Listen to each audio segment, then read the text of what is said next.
What is going on, ladies and gentlemen? It's the Gaming Politician.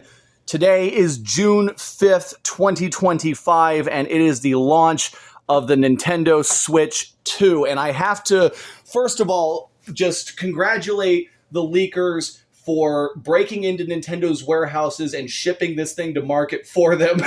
But no, all kidding aside, before I get into this console, I'm going to talk about what I think of the original Switch and some of the backstory behind the Switch 2. I thought the original Switch was a flawed masterpiece. Obviously, like Joy-Con drift, that got quietly fixed. Switch Online sucked when it first came out. It still sucks, but it's a competent kind of sucky now. I thought it had a lot of great games. The two Zeldas, Mario Wonder, Mario Odyssey. It had pretty good third-party support for the first half of its life. We had The Witcher 3, the Grand Theft Auto trilogy, that came out more recently. We had Doom 2016, we had Wolfenstein 2, those were really cool.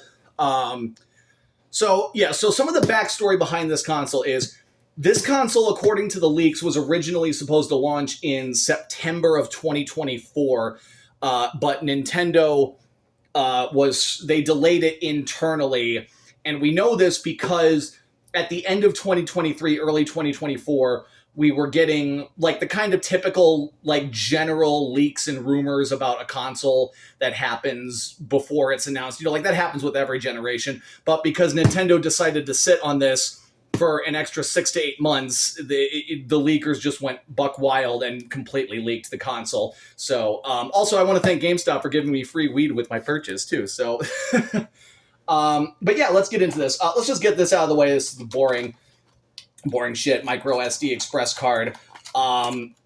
So let's get into this. Yeah, right there. Micro SD express card. Yeah. Micro SD express card. Now, here is the Switch 2 itself. I already took off the tape that GameStop put on there for some fucking reason. Right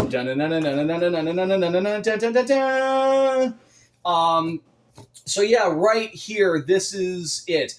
So I know a lot of people have complained about the price of this console, the tariffs, thanks to the orange madman in the White House, the price of the accessories went up. Nintendo said that the price of the console was unaffected by the tariffs. The rumors were suggesting it was going to be $400 before the price got announced. So regardless of if the price was supposed to be $400 or $450, whether or not the tariffs impacted that, I'm okay with eating the cost anyways, because the specs for this console are really impressive. It's competitive with the Steam Deck, ROG Ally, Aya Neo, it's the NVIDIA T239 chipset with 8 CPU cores. And here's the console right here. You can see the little connector pins. There's a little bit of flex to them, which is good. So NVIDIA T239 chipset, 8 CPU cores, 12 gigs of RAM, which I'm very pleasantly surprised by, because I thought realistically at best we would get 10, but 12 gigs is really, really cool. So game card slot up here, power button, volume rocker. I believe that's USB 2.0 for this plug up here at the top. I'm not entirely sure. USB-C here at the bottom. Got your kickstand, micro SD express card slot there. So that's the console itself. And here we have the Gen 2 Joy-Cons, which these things are definitely a bit bigger than the previous Gen 1s. And oh my god, that feels really good. I like this much better. That feels much better than the original Joy-Con. Sideways, it fits better in the hands. I like the bigger SLSR buttons. You got your microphone, or not microphone, excuse me, your magnet here. You also have your analog switch here to push the Joy-Con away, because it attaches via magnets. There's a mouse sensor down here at the bottom, so you can use it like this. Nintendo has shown that. I think that's really cool.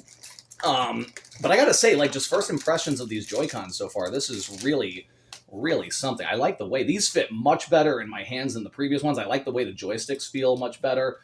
This is really good. I do wish that we had gotten analog triggers. I do get why they didn't do it with the first one, but Nintendo, like, really, you couldn't do a different locking mechanism or something, because, like, you got plenty of room for an analog trigger right here for the controller itself. But whatever. Other than that, these feel really, really good. So let's go ahead and always the most satisfying part about getting a new Switch. Oh, yes. Not as satisfying as the clickiness of the original, you know, but it still feels like that still feels satisfying to do. And, you know, here you can, right here, right there, pull that off. And right here, you can see the magnets nice and strong. And I think you can, ooh, wow, those are on there really, really tight. I heard you can pull these off without using the Switch, but it's not recommended. But yeah, so that's the console itself right there. And right here, ooh, do not want to show that on camera. Yeah, I'm probably going to have to, I'll scratch off for download code. Okay, thank God. Yeah, so that's Mario Kart World. If you get the bundle, you're saving $30 on it, on the game, which I encourage piracy of Switch 2 games. Fuck you, Nintendo. I don't care about the tariffs. You should have eaten those costs. Satoru, for those of you who don't know, Satoru Iwata, the president of Nintendo of Japan back in 2011 when 311 happened, he actually took a pay hit so Nintendo could reduce layoffs. And that was during the tail end of the Wii when the sales were starting to decline and stuff. So just, I miss Iwata. He was such a good guy. Get this out of the way right here. We have our new Joy-Con grip right here. And let's see how this feels compared to the other one. Because I thought the Joy-Con grip for the original, like, it got the job done if you were in a pinch, but it clearly was not as good as the Pro Controller. But right there.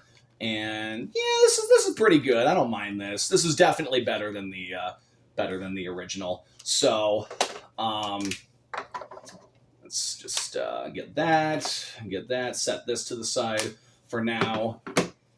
Right here, power cord, power brick. I believe, are those prongs collapsible? No, they are not. But it's a USB-C to USB-C cable. I don't need to take these out just yet. It's fine.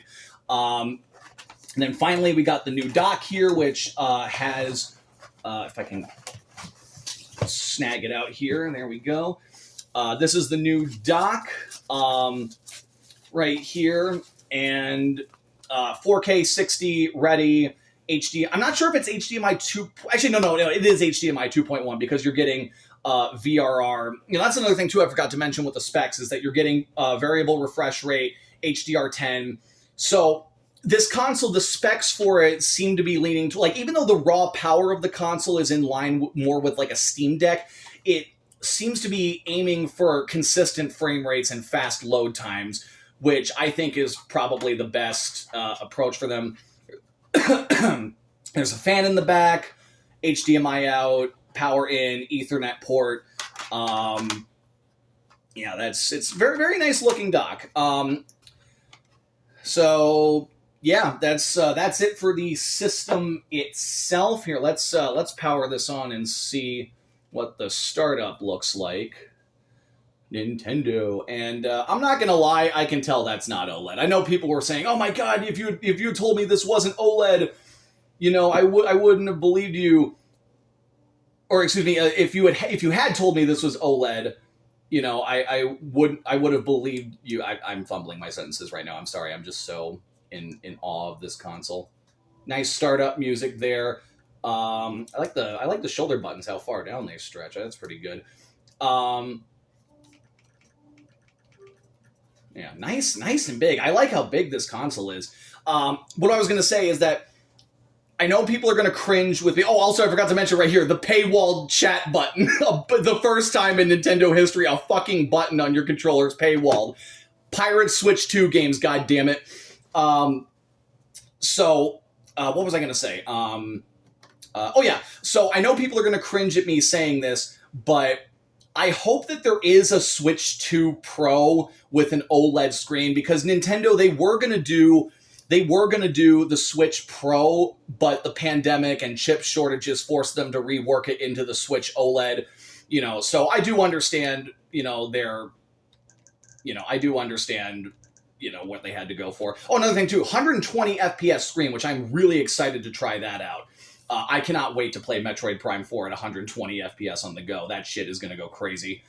So yeah, just English, US, set this off to the side for now. And we get here the Nintendo Switch 2 Pro controller.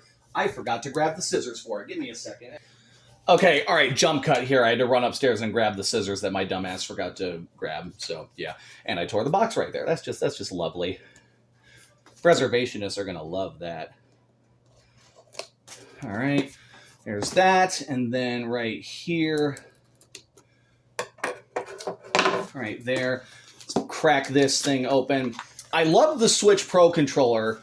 And I hear this one's even better. And given how good those Joy-Cons feel, this will definitely be an improvement.